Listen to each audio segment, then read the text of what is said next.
तेरा मेरा रिश्ता क्या, सैयद इम्तियाज जलील आगे बढ़ो। हमें निशाना बनाया जा रहा है।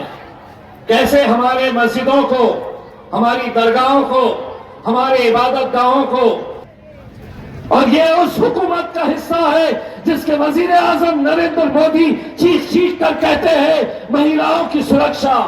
जो आज हमने इस मुस्लिम बच्ची के बारे में दिया कि अगर तू ये सोच रहा है कि तेरा हाथ इधर उधर चले जाता तो सुन अच्छी तरीके से, तेरा हाथ तोड़कर हम दूसरे हाथ में दे डालते और मैं नूर बन के जमाने में फैल जाऊंगा, तुम आफताब में कीड़े निकालते रहना। आइए जनाब सैयद इम्तियाज जलील साहब आपकी अदालत में। अरे तेरा मेरा रिश्ता क्या, तेरा मेरा रिश्ता क्या, सैयद इम्तियाज जलील आगे बढ़ो, अकबर अवैसी आगे बढ़ो, असद भाई आगे बढ़ो। आइए अब आपके सामने सैयद इम्तियाज जलील साहब। जलील कर दिया है साले। अस्सलाम वालेकुम व रहमतुल्लाहि व बरकातहू। हैदराबाद के हमारे एमएलए, हमारे सीनियर कायद जनाब जाफर मेरा साहब मालेगांव में और उत्तर महाराष्ट्र में मजलिस की पहचान हमारे भाई खालिद मलिक साहब, यहाँ के उम्मीदवार जनाब हाजी माजिद साहब, यहाँ पर मौजूद तमाम उम्मीदवार, मजलिस इत्तेहादुल मुस्लिमीन के चाहने वाले बुजुर्गों, नौजवानों, साथियों, जहाँ तक नजर जा रही है अल्हम्दुलिल्लाह मजलिस इत्तेहादुल मुस्लिमीन से मोहब्बत करने वाले लोगों का सरों का समंदर हम देख रहे हैं। मालेगांव में हमेशा से ही हमारे कायद बैरिस्टर असदुद्दीन अवैसी साहब के ऊपर यकीन जताया है। आपकी मोहब्बतों का नतीजा है कि जिसकी वजह से महाराष्ट्र में हमारे एमएलए जनाब मुफ्ती इस्माइल साहब को आप लोगों ने अपनी दुआओं से नवाजा। महानगर पालिका का इलेक्शन आया है। अभी हम धुलिया में एक जलसा लेकर आ रहे हैं, कल मुमरा में एक जलसा लेकर आए। आप बैरिस्टर असदुद्दीन अवैसी साहब के जलसे देख रहे होंगे कि गोवंडी के अंदर क्या हाल था। कल अमरावती और अकोला में बहुत ही कामयाब जलसे हुए। नौजवानों की इस हद तक दीवानगी थी कि अकोला में जो नौजवान असद साहब के करीब आना चाह रहे थे, वहां पर पुलिस को लाठी चार्ज करना पड़ा। इतनी दीवानगी असद भाई के लिए हम देख रहे हैं। यकीनन 15 तारीख के दिन आप लोग भी हमें अपनी दुआओं से नवाजेंगे और मजलिस इत्तेहादुल मुस्लिमीन को कामयाब करेंगे। ये पूरा यकीन और पूरा भरोसा लेकर हम आपके बीच में आए हैं। हमें मालूम है कि महानगर पालिका का इलेक्शन भी उतना ही मायने रखता है जितना एक एमएलए और एमपी का इलेक्शन। एमएलए शहर के बारे में फैसले लेता है, सोचता है। एक कॉरपोरेटर अपने इलाके की तरक्की, अपने इलाके के अंदर क्या होना चाहिए, क्या नहीं होना चाहिए, हमारी आम जिंदगी, हर रोज की जो जिंदगी है उसका सीधा वाबस्ता अगर किसी से होता है तो इस इलाके के कॉरपोरेटर से, अपने अपने इलाकों के कॉरपोरेटर से होता है। हमें खुशी है कि हाजी माजिद साहब ने आपके इलाके के अंदर 2017 से लगातार वो आप लोगों की खिदमत करते रहे हैं। बहुत सारे तरक्याती काम उन्होंने किए हैं और शायद उसी का नतीजा है कि लोग आज हमें सुनने या हमें देखने के लिए नहीं आए हैं, बल्कि इस बात का एतराफ करने के लिए आए हैं कि हाजी माजिद साहब ने जो काम किया है, हम उसको मानते हैं, उसको कबूल करते हैं, और यकीनन आप और उम्मीद कर सकते हैं कि आने वाले वक्त के अंदर जितने भी बचे हुए काम हैं इंशाअल्लाह वो पूरा करेंगे। आप लोग अच्छी तरह से जानते हैं कि महाराष्ट्र के इस इलेक्शन में जो अलग अलग गठबंधन बनाए गए हैं, आप अगर पूरों के ऊपर गौर करेंगे तो आपको खुद इस बात का एहसास होगा कि सियासत की ये कुर्सियां हासिल करने के लिए लोग कैसे कैसे समझौते कर लेते हैं। दो राष्ट्रवादी पूना में एक साथ मिलकर आ जाती है और कहती है कि हम दोनों एक दूसरे के गले में हाथ डालकर यहां पर अपन दोस्त बनकर रहेंगे, लेकिन बंबई में अपन दुश्मन हो जाएंगे। भाजपा शिवसेना के साथ किसी एक शहर के अंदर गठबंधन कर रही है, दूसरे शहर के अंदर कहते हैं कि नहीं, हमारी दोस्ती यहां पर नहीं रहेगी। सेना के दोनों भी पार्टियां कहीं एक जगह के ऊपर एक साथ मिलकर आए हैं, कहीं दूसरी जगह के ऊपर वो कह रहे हैं कि नहीं, हम दूसरे शहर के अंदर एक दूसरे को गाली देंगे। एक मजलिस इत्तेहाद मुस्लिमीन है जो अपने बलबूते के ऊपर अल्हम्दुलिल्लाह मैदान के अंदर उतरी है, क्योंकि हमें मालूम है कि हमारे पास अल्हम्दुलिल्लाह ये नौजवानों का जोश, हमारे बुजुर्गों की दुआएं, हमारे माओ और बहनों की दुआएं साथ लेकर हम ये लड़ाई अकेले लड़ने के लिए निकले हैं। मैं यकीन मानिए, आज जो महाराष्ट्र के अंदर माहौल देख रहा हूं, कभी किसी ने तस्वर नहीं किया था, कभी किसी ने सोचा नहीं था कि हैदराबाद की एक जमात जिसका एकलौता एक मेंबर ऑफ पार्लियामेंट मेरे कायद बैरिस्टर असदुद्दीन अवैसी साहब, जिनके बारे में लोग मजाक उड़ाते थे और कहते थे कि एकलौता एक मेंबर ऑफ पार्लियामेंट है और जिंदगी भर एक ही एमपी इनका रहेगा, हैदराबाद के बाहर ये जमात जाएगी नहीं। आज हिंदुस्तान के कोने कोने के अंदर चले जाइए, कुछ दिन पहले महाराष्ट्र के नगर परिषद का इलेक्शन आया, बहुत मेहनतें सभी लोगों ने मिलकर की, और आज छोटे छोटे से शहरों के अंदर भी मजलिस इत्तेहाद मुस्लिमीन ने अपने उम्मीदवारों को वहां से जिताया। कभी किसी ने सोचा नहीं कि कारंजा जैसे मुकाम पर वहां पर हमारा मेयर जाकर बैठेगा, नगर अध्यक्ष बनकर बैठेगा वहां पर, लेकिन यह भी मुमकिन हुआ आप लोगों की दुआओं की वजह से। हम बिहार गए तो लोग हमारा मजाक उड़ा रहे थे, लोग कहते थे कि ये बिहार में मजलिस क्यों आई है। ये सवाल उठाया जाता था कांग्रेस की तरफ से, समाजवादी पार्टी की तरफ से, कि हैदराबाद से member of parliament Asaduddin Owaisi Bihar के अंदर क्यों आए हैं, उन्हें यहां पर कौन वोट देने वाला है। कांग्रेस के बड़े बड़े नेताओं ने, राहुल गांधी ने तक ये कह दिया था कि असदुद्दीन अवैसी हैदराबाद में ही रहे, हैदराबाद में ही अपनी बिरयानी खाए, बिहार में आने की जरूरत नहीं है।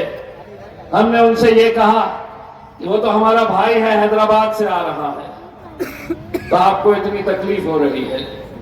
आपके मम्मी तो इटली से आए थे, हमने कुछ कहा था क्या उसके बारे में?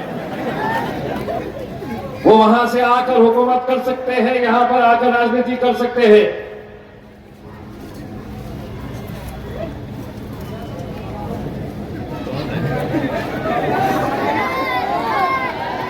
देखिए, मैं ऐसे नौजवानों की बहुत कदर करता हूं। यही वो नौजवान है जिन्होंने मजलिस को आज इस मुकाम तक पहुंचाया है। हम सलाम करते हैं ऐसे नौजवानों का जो दीवानगी और शिद्दत से, अपने कायदों से, अपने पार्टी से मोहब्बत करते हैं।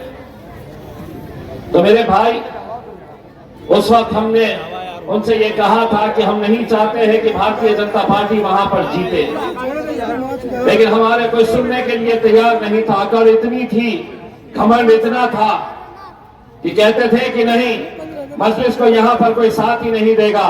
अल्हम्दुलिल्लाह बिहार की आवाम ने ऐसा साथ दिया कि वहां पर 5 मेंबर ऑफ लेजिस्लेटिव असेंबली, 5 आमदार बिहार के अंदर, बिहार की आवाम ने मजलिस को चुनकर दिया।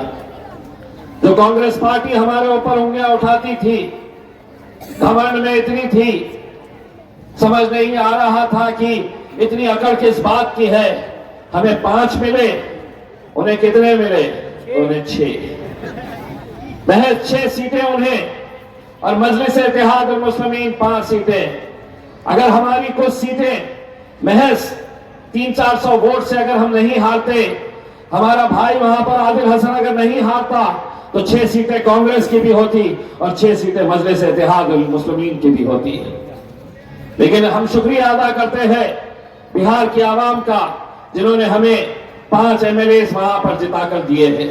आज महाराष्ट्र के अंदर तमाम साजिशें ऐसी हो रही है कि जहां जहां पर भी मजलिस खड़ी हुई है, वहां पर पूरी ताकतें एक साथ मिलकर आ रही है। पूरी ताकतें जुट गई है कि मजलिस को कैसे हराया जाए, मजलिस को कैसे कमजोर किया जाए। लेकिन आज अल्हम्दुलिल्लाह इस मुकाम के ऊपर हम पहुंच चुके हैं कि जहां पर आवाम ने तय कर लिया है, मुश्किल ही सही, लेकिन अब यह फैसला कर लिया है आवाम ने, न झुकेंगे न डरेंगे, अगर जुड़ेंगे तो उड़ेंगे। हम आपसे जुड़ने की अपील करने के लिए आए हैं। हम आप लोगों से जुड़ने की इंतजा करने के लिए आए हैं, और इसलिए भी ये इलेक्शन महज कुछ कॉर्पोरेटर्स जीत कर आ जाएंगे इसके लिए नहीं। आज हमारी अपनी क़यादत हम हर उस जगह पे करना चाहते हैं जहां पर इतनी बड़ी तादाद, इतनी बड़ी आवाम हमारी मौजूद है। अगर हम यहां पर अपनी क़यादतों को खड़ी नहीं करेंगे तो फिर कहां खड़े करेंगे मेरे भाई। इसीलिए आज मैं आप लोगों के बीच में आया हूं तो सिर्फ ये इंतजार करने के लिए आया हूं कि ऐसे दौर से हम लोग गुजर रहे हैं कि जहां पर हर रोज आप देख रहे हैं कि किस तरीके से हमें निशाना बनाया जा रहा है, कैसे हमारे मस्जिदों को, हमारी दरगाहों को, हमारे इबादत गाहों को, हमारे मदरसों को कैसे निशाना बनाया जा रहा है। अल्लाह से दुआ करिएगा मेरे भाइयों, गिड़गिड़ा के अल्लाह से दुआ करिएगा कि ये हुकूमत की नजर अक्कल कुआं के मदरसे के ऊपर है मेरे भाई। बहुत कोशिशें हो रही है उनकी तरफ से, बहुत साजिशें हो रही है कि ये मदरसा जिसने हजारों नहीं लाखों की तादाद के अंदर उलमाओं को यहां से भेजा है, पूरे हिंदुस्तान में नहीं पूरी दुनिया के अंदर, आज पूरी हुकूमत उसके ऊपर नजर लगाए हुए है। पूरी साजिशें चल रही है कि अक्कल कुआं के मदरसे के अंदर क्या क्या ढूंढ कर निकाला जा सकता है ताकि उस मदरसे को बंद किया जाए। हजारों बच्चे हर रोज वहां पर तालीम हासिल कर रहे हैं, हजारों बच्चे वहां पर कितने दिनों से रोजा रख रहे हैं, अल्लाह से गिड़गिड़ा के दुआ कर रहे हैं कि अल्लाह ये जालिम हुकूमत की नजर हमारे इस मदरसे के ऊपर ना पड़े। लेकिन कैसी कैसी एजेंसीज वहां पर लगा दी गई है, ईडी लगा दी गई है, सीबीआई इंक्वायरी कर रही है, इनकम टैक्स के अधिकारी कभी आ जाते हैं, पुलिस वाले कभी आ जाते हैं। मकसद यही है कि एक इतना बड़ा इदारा जो हमारे लिए क्या मायने रखता है उन्हें अंदाजा नहीं है, लेकिन उस मदरसे के ऊपर इन जालिमों की नजर है मेरे भाई। हमें अपनी क़यादत खड़े करने का वक्त आया है मेरे भाई। संजीदगी से सोचिए इस बात को कि हमें कैसे कैसे मरहलों से गुजरना पड़ रहा है। आज इससे बढ़कर और क्या चाहिए हमें कि हमारी एक बच्ची, उसका हिजाब, उसका नकाब एक मुख्यमंत्री अपने हाथ से खींच लेता है। सोचिए, आप तसव्वुर करिए कि आपकी अपनी बेटी, अपनी बहन वो खड़ी हुई है और एक कोई गैर आदमी होगा तो मुख्यमंत्री किसी राज्य का, लेकिन तुझे कोई इख्तियार नहीं है कि हमारी बच्ची का नकाब तू खींचे। और ये उस हुकूमत का हिस्सा है जिसके वजीर आजम नरेंद्र मोदी चीख चीख कर कहते हैं महिलाओं की सुरक्षा, महिलाओं का सम्मान, और यहां पर उनके प्यादे लाडली बहन बच्चों से कहते हैं कि ये हमारी लाडली बहन, और तुम हमारी बच्ची का हिजाब, उसका नकाब अपने हाथ से खींच रहे हैं। सोचो उत्तर प्रदेश, बिहार के गुंडों को क्या संदेश गया होगा कि अगर एक मुख्यमंत्री एक बच्ची का नकाब खींच सकता है, तो हम तो सड़क चलते हुए किसी भी बच्ची का दुपट्टा, किसी का भी पल्लू खींच सकते हैं, किसी के भी बुरखे के साथ हम छेड़खानी कर सकते हैं। अगर ये बस नहीं हुआ तो उत्तर प्रदेश का एक मंत्री, भारतीय जनता पार्टी का एक मंत्री बयान देता है, इतना बवाल क्यों कर रहे हो, नकाब ही तो खींचा है। सुनिए, वो मंत्री है, मिनिस्टर है भाजपा की हुकूमत में, वो बयान देता है कि इतना बवाल क्यों कर रहे हैं, नकाब ही तो खींचा है। अगर हाथ इधर उधर चले जाता तो क्या करते। मैं कोई कांग्रेस या राष्ट्रवादी का नेता नहीं हूं। पूरे हिंदुस्तान में अगर उसको किसी अच्छी भाषा जो समझ में आती है, उसमें अगर किसी ने जवाब दिया है तो वो जवाब हमने दिया है।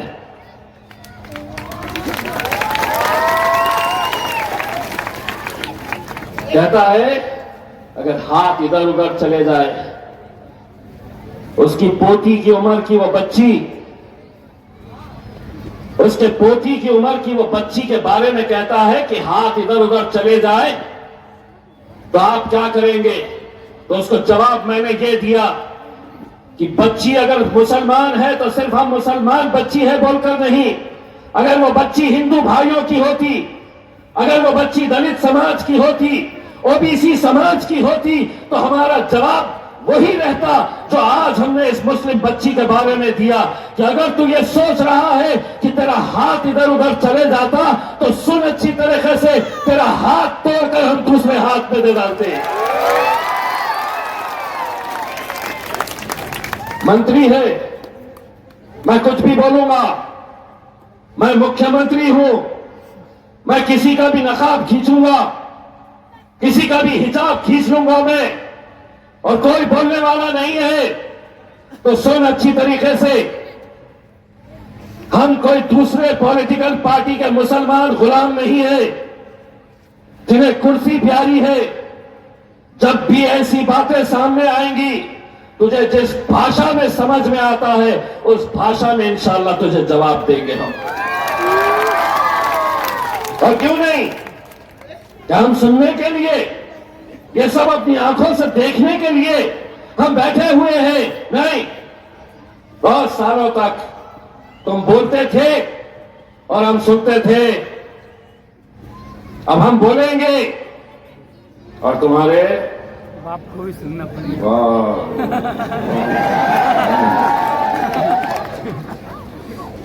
देखिए, ये जो कैमरे वाले हैं ना,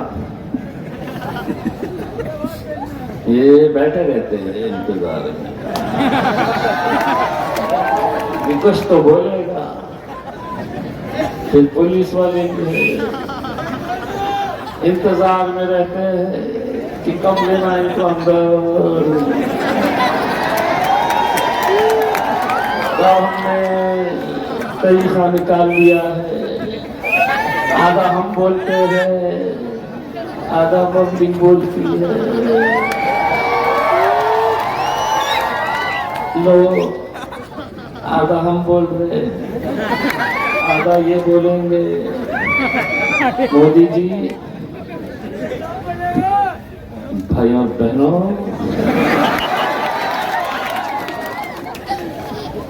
उत्तर प्रदेश का हमारा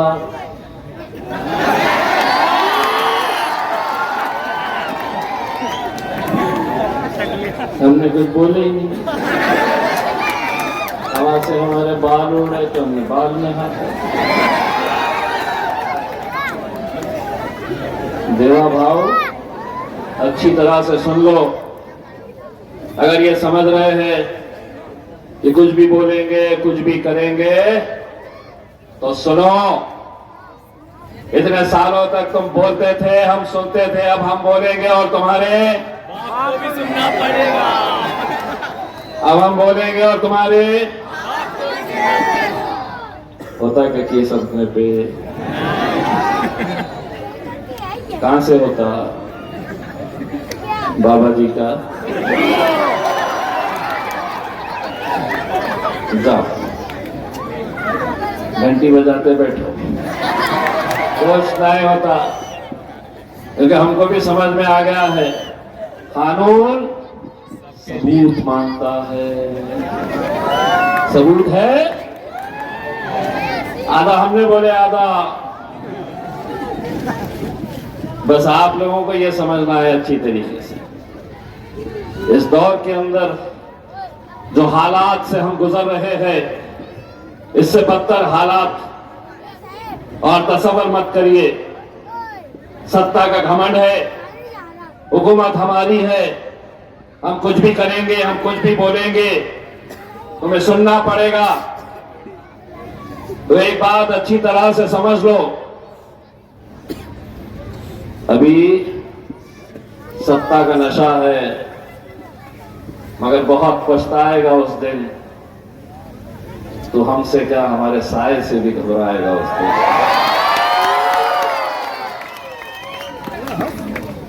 प्रशासन मेरा, गवर्नमेंट मेरी, पुलिस मेरी, मैं कुछ भी करूंगा। तो सुन, अभी सत्ता का नशा है, मगर बहुत पछताएगा उस दिन, तो हमसे क्या हमारे साए से भी घबराएगा उस दिन। जिस दिन हमारे हाथ से छूटेगा सब्र का दामन, तुझे तेरी औकात का पता चल जाएगा उस दिन।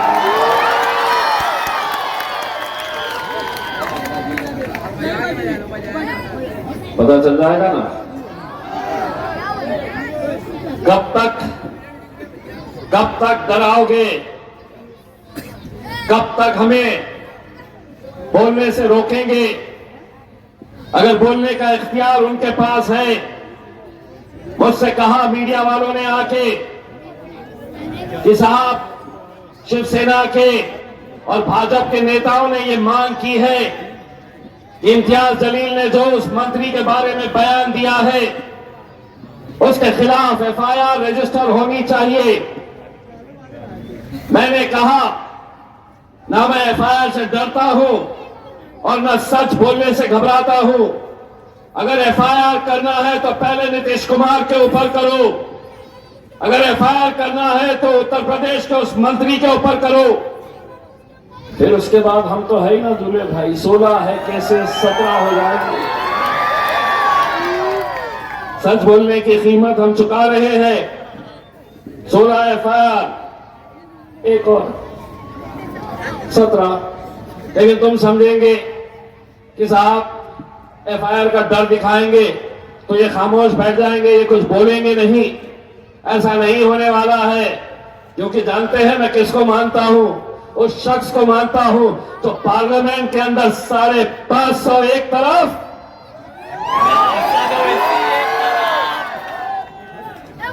पूरे एक तरफ। इसीलिए कहते हैं ना, 100 सोनार की एक लोहार की तादाद मायने नहीं रखती है। एक ऐसे असदुद्दीन अवैसी साहब को मानने वाले हम गूंगे मुक्को बहरों को भी, जिन्होंने बोलना सिखाया है इस मुल्क के अंदर।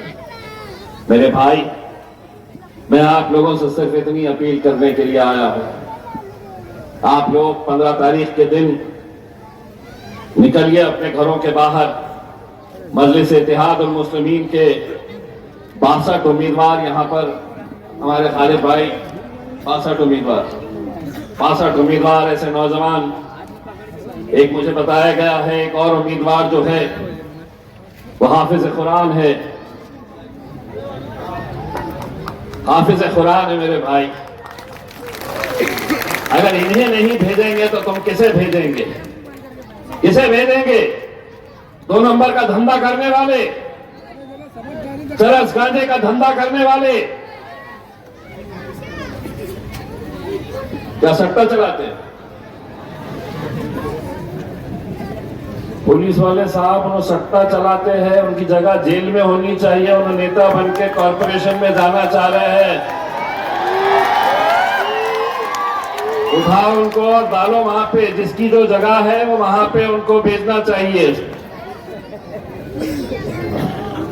ये भी सोचते होंगे कि इनके नेता कैसे कैसे तैयार हो रहे हैं। तो सट्टा क्या रेती भी चुराते, हाँ, राशन भी चुरा लेते। वाह, कौन किस पार्टी से खड़े हुए?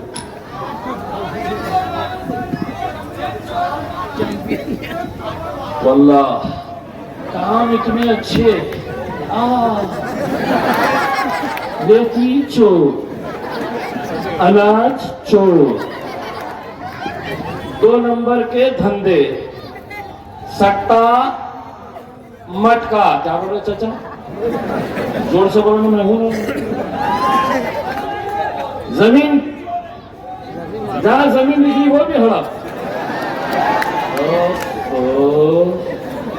और उसके बाद पार्टी का नाम क्या? अल्लाह, पार्टी का नाम देखिए साहब और काम देखिए इनके। कौन चला रहा है ये पार्टी? प्रेम चोपड़ा।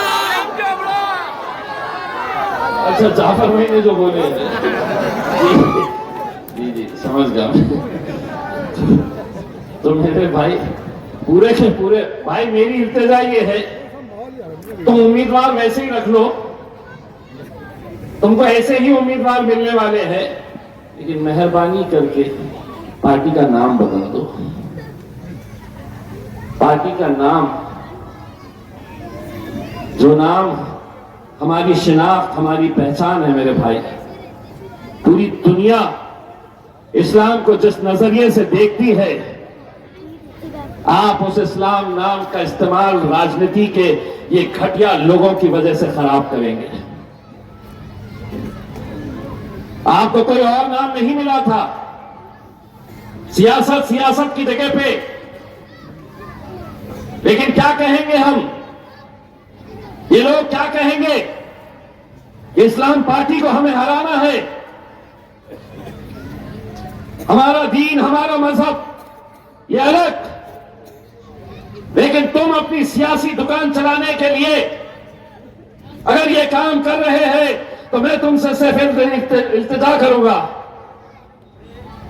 ये चोरों लुचक्कों को लेकर जाइए साथ में, अपने कांधे पे बिठाइए, अपने सर पे बिठाइए, लेकिन इस नाम को बदनाम मत होने दीजिए।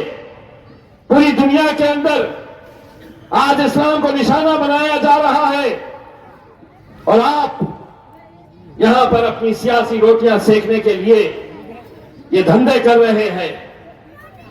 मेरे भाई, मैं आप लोगों को सिर्फ यही कहना चाहता हूं, एक ऐसे मुश्किल घड़ी के अंदर हम हैं, एक ऐसा वक्त जहां पर हर कोई हमें निशाना बनाया हुआ है। हर रोज आप सुन रहे हैं, हमसे ये पूछा जा रहा है कि आपका बर्थ सर्टिफिकेट निकालो, आप यहां पैदा हुए थे या नहीं पैदा हुए थे। पुलिस स्टेशन में जाकर बैठ रहे हैं। एक भाजपा का नेता है, तोतला है, तुम यहां पे पैदा हुए थे, पता पे पैदा हुए थे।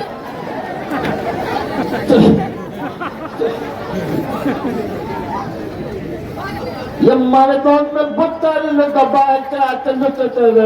क्या बोल रहा बे? सीधा बोल, मुंह में से सुपारी निकाल के बात कर। जहां वहां घूम रहा, पहले बर्थ सर्टिफिकेट टाइम का बर्थ सर्टिफिकेट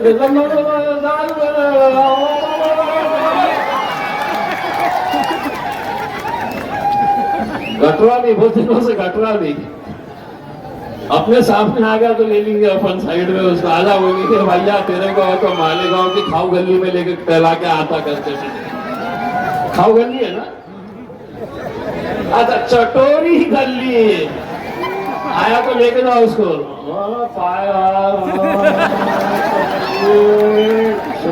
उसको।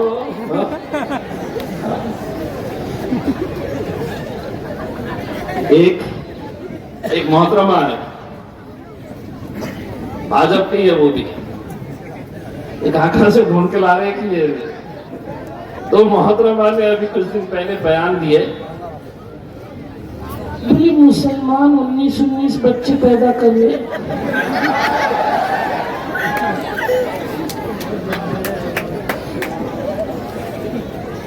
मैं मेरे तमाम हिंदू भाइयों और बहनों से बोलना चाहती हूँ कि तुम भी बच्चे पैदा करो।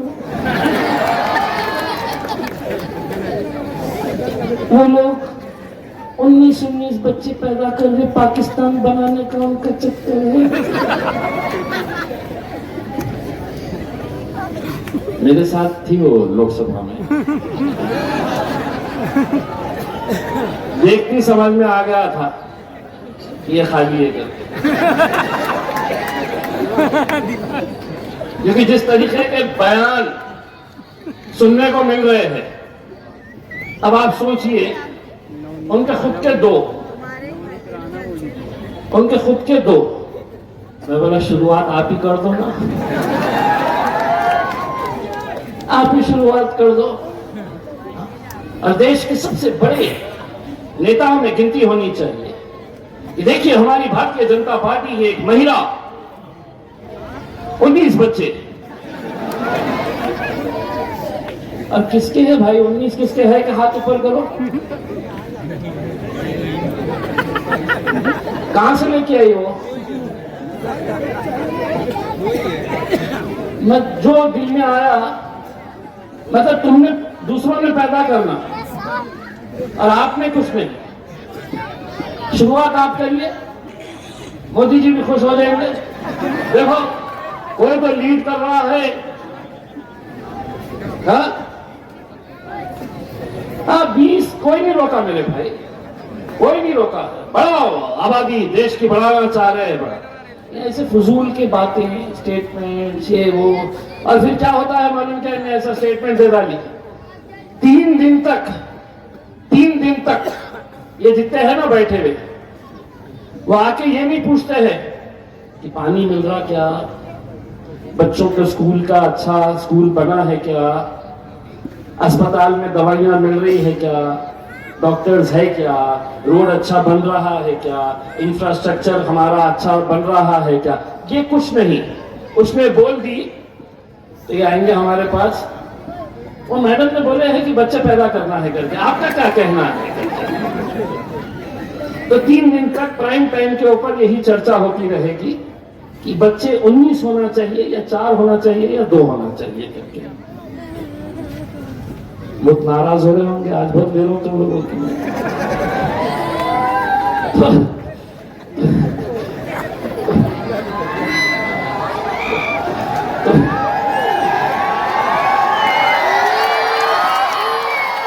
जाके एक आध मर्तबा पूरे के पूरे जाना और यहाँ पे पुलिस वालों से पूछना, साहब आपको पता नहीं है क्या कि कुत्ता गोली कहां मिल रही है करके? हाँ, नशे का कारोबार आज पूरे हिंदुस्तान के अंदर, सुनिए बहुत संजीदगी के साथ ये बात कर रहा हूं मैं, और पूरी जिम्मेदारी के साथ ये कह रहा हूं, पूरे हिंदुस्तान के अंदर जहां जहां पर भी मुसलमानों की आबादी ज्यादा है, चाहे वो धुलिया हो, मालेगांव हो, औरंगाबाद, भीड़ हो, मुमरा हो, भिवंडी हो, सरकार की हुकूमत की देखरेख के अंदर पुलिस की जानबूझ को सब मालूम होने के बावजूद ये नशे का कारोबार चलाया जा रहा है। सब जानते हैं कि बेचने वाला, इस्तेमाल करने वाला, ये सभी हमारे लोग तो पैसा कमाने के चक्कर में पूरी नौजवान नस्ल को कैसे बर्बाद किया जा रहा है, और हम तमाशाई बनकर देख रहे हैं। अरे अगर यहां की पुलिस ने तय कर लिया कि हमें नशे का कारोबार बंद करना है, 48 घंटे नहीं लगेंगे, 48 घंटों के अंदर यह पूरा कारोबार बंद किया जा सकता है। लेकिन हुकूमत चाहती है, भाजपा चाहती है, एकनाथ शिंदे चाहता है कि ये नस्ल पूरी की पूरी बर्बाद हो जाए, नशे के अंदर धुत हमारी ताकत खत्म हो जाए। इसीलिए यह सब साजिश खुलेआम चल रही है। वरना आज उठाओ किसी बच्चे को और पूछो उससे कि नशे का कारोबार यहां पर कौन कर रहा है, घर का पता बताएंगे कौन कर रहा, सबको पता, सबको मालूम, पुलिस वालों को नहीं पता उनको। मेरे भाई, अगर इन मुद्दों को अगर हमें लड़ना है, अगर आने वाली नस्ल को बर्बादी से बचाना है, तो ये ऐसे नुमाइंदों को भेजिए मेरे भाई, ये ऐसे नुमाइंदों को भेजिए जिनकी जिम्मेदारी रहेगी कि अपने इलाके के अंदर ये 2 नंबर के धंधे बंद कराए। वरना आज आपको इस जहर का असर क्या होने वाला है, आप इसका अंदाजा नहीं लगा सकते हैं, नहीं लगा सकते हैं आप। लेकिन आने वाले वक्त के अंदर आप देखेंगे कि कैसे, मुझे कोई फर्क नहीं पड़ता है, मेरे घर में थोड़ी आया है, वो दिन इंतजार करिए, वो दिन दूर नहीं है कि मोहल्ले में कोई और इसका इस्तेमाल कर रहा है, आपके घर में भी वो पहुंचने में देर नहीं लगेगी। अगर आज हम इस जहर से नहीं लड़े तो मेरे भाई आने वाला वक्त बहुत मुश्किलों का होने वाला है। आपको मालूम है कि आज इलेक्शन 15 तारीख के दिन है। मजलिस की निशानी क्या है? बोलो क्या है? उड़ाते कैसा? बैठो। मेरे पास एक मंत्री है औरंगाबाद में, एकनाथ शिंदे साहब का मंत्री है, उसका नाम है संजय सिरसाट। उन्हें क्या किया है मालूम? इलेक्शन कमीशन शिकायत लिखा, और शिकायत क्या लिखा है कि 14 तारीख को हमारे हिंदू भाइयों का एक बहुत बड़ा त्योहार है, मकर संक्रांति का त्योहार।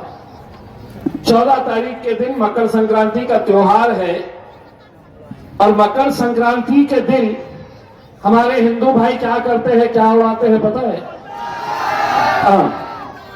तो ये ज्ञानी आदमी एक पत्र लिखा और लिख के इलेक्शन कमीशन के पास गया और ये मांग की कि हमारा त्योहार है, हमको पता उड़ाना पड़ता 14 को, इलेक्शन आ रहा 15 को, तो हम उड़ाएंगे 14 को।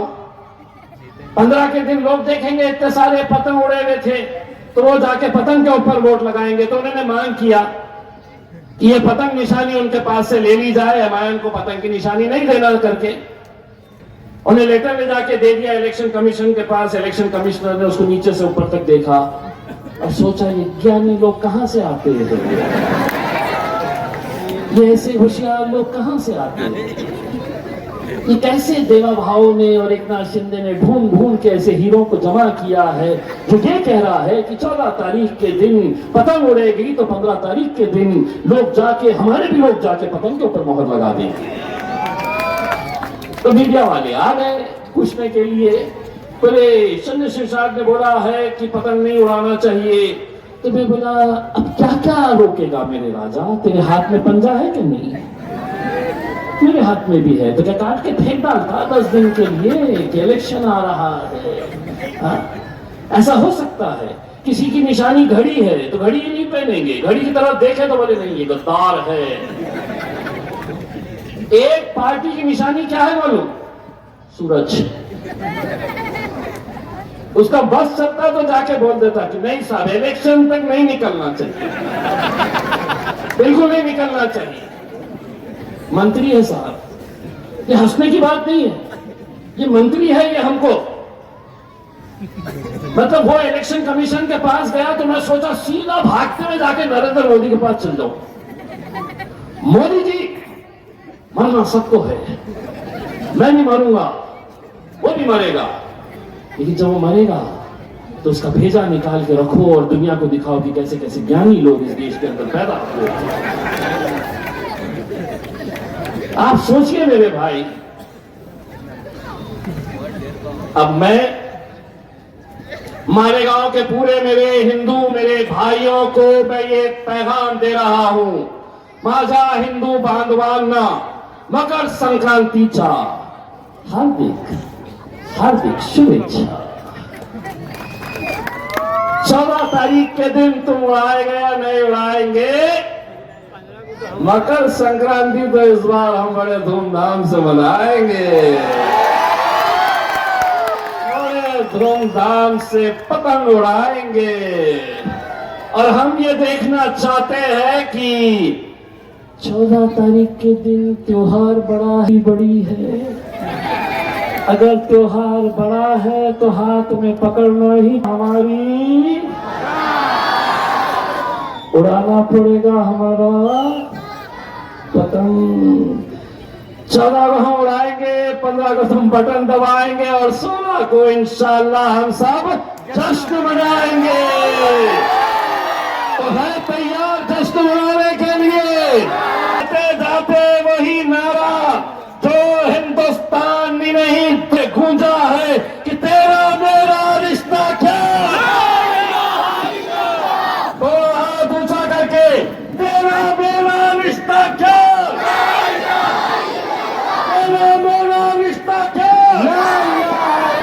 अब कैमरा वालों घुमाओ हाथ और दिखाओ पतंग कैसे उड़ने वाली है।